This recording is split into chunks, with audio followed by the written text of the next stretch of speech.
አይዟችሁ ተረጋጉ የሰማነው ቃል አለ ካልሰማነው ወጀብ የሰማነው ቃል ይበልጣል ካልሰማነው ችግር የሰማነው ቃል ይበልጣል ካልሰማነው የመርከብ መሰበር የሰማነው ቃል ይበልጣል ያንን በቀርጤስ ያለው የተናገርኳችሁን ሁሉ በሰሙ ኖሮ ይሄ ሁሉ በእናንተ ባልሆነ ነበር በሰሙ ኖሮ አብጀሩ ሄዶይኒ በሰሙ ኖሮ ነግሬያችኋለሁ ያለ መስማት ውጤት ነው አሁንም አይዟችሁን የሰምቻለሁ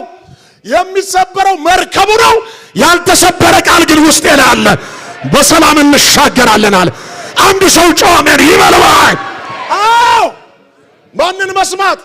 እግዚአብሔርን መስማት ቃሉን መስማት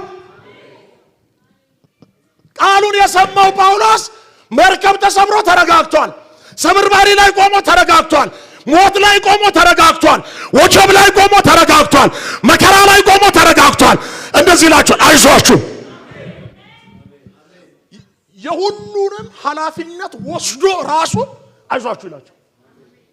ሰምቻለሁ አሜን ጣውላው ተሰብሯል አይቀርም ያልተሰበረ ቃል ውስጥ ላይ ሰምቻለሁ አትፍሩ በርቱ መርከብ ይሰበራል እኛ ግን በሰላም እንደርሳለን ሃሌሉያ እሱ ነው እውነቱ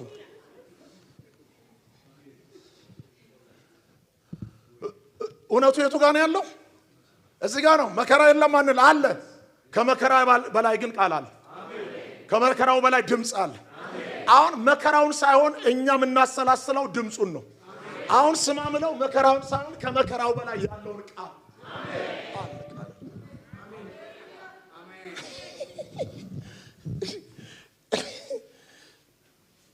ልልህ የመጣሁት ቃሉን ስማ ከመከራው በላይ መከራ ይቀጥላል እኛም እንቀጥላለን ጌታም ይቀጥላል ደስ አይልም ሰውየው ሰምቻለሁ አለ ያለው ከነፍሰ ገዳዮች ጋር ነው ግን ደስ የሚለው የሰማው ቃል ራሱ ለነዛ ነፍሰ ገዳይ እስረኞችም ጭምር ለመቶ አለቃውም ጭምር አይዞ ይለዋል እግዚአብሔርን የሚሰማ ሰው ደስ የሚለው ሁሉ ጊዜ ለየትኛው መከራ ሲሆን አናይ ለመከራዎች ሁሉ መፍትሄ ነው የሚሆነው መውጫ መንገዱን ማምለጫ ቀዳዳ ጎዳናውን ያሳያል አይዟችሁ ያኔም ነግሬያችሁ ነበር ግን አልሰማችሁም አላችሁ አሁንም ያ ድምጽ ውስጥ ይላል ካልገባን ካልሰማነው ማዕበልና ወጀብ በላይ የሰማነው ቃል አሁንም ይሰማኛል ብርቱ ነው አለ እስቲ የሰማሁት ቃል አለ በሉ ድገሙ እንደገና በኃይል ለዚህ ነው ክርስትና ማለት መዘመርም መስበክም ትንቢት መገለጥ መናገርም አይደለም ከዛ አልፋል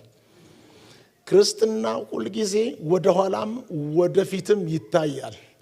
ወደ ኋላ ሁሉ ጊዜ የተሰራ ነገር ሁሉ ጊዜ ወደፊት የሚያመጣው ውጤት ትልቅ ነው ወደፊት ለመምጣት ስትፈልጉ ወደ ኋላ በደንብ መስራት ወደ ኋላ የሌለው ክርስትና መቼም ወደፊት የለውም እግዚአብሔር ለዚህ ነው ጀርባን ፈጥሮ ለጀርባ ፊት ሰራ ፊት ባይሆን ኖሮ ሁለቱም ጀርባ ቢሆን ኖሮ ሰው በራሱ ድፍን ይሆን ነበር ወደፊት እንድታይ ሲፈልግ ወደ ኋላ የሰራው ነገር አለ ወደፊት የሰራው ፊትና ወደ ኋላ የሰራው ጀርባ አይገናኝም ሁሉ ጊዜ ወደ ኋላ የሚሰሩ ነገሮች ወደፊት ለሚያመጣ ማንነት ወሳኝ ነው ክርስትና ከመዘመርም ያልፋል መገለጥ ትንቢት ከመስማትም ያልፋል ከመጫጫ ወንበር ከመስበር አቧራ ከማጨስ ያልፋል ጴንጤ ክርስቲያን ምናምን ተብሎ ከመባልም ያልፋል ክርስትና በርቶልን የምንጀምረው ሳይጨልም የምንጨርሰው የክብር ህይወት አይደለምን ወደ ውስጥ እየዳንን ወደ ውጪ የምናርፈው የድል ህይወት አይደለምን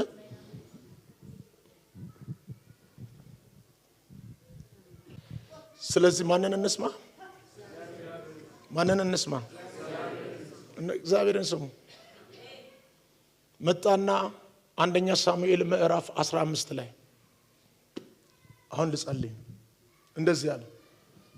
ሕዝብ እስራኤል አለ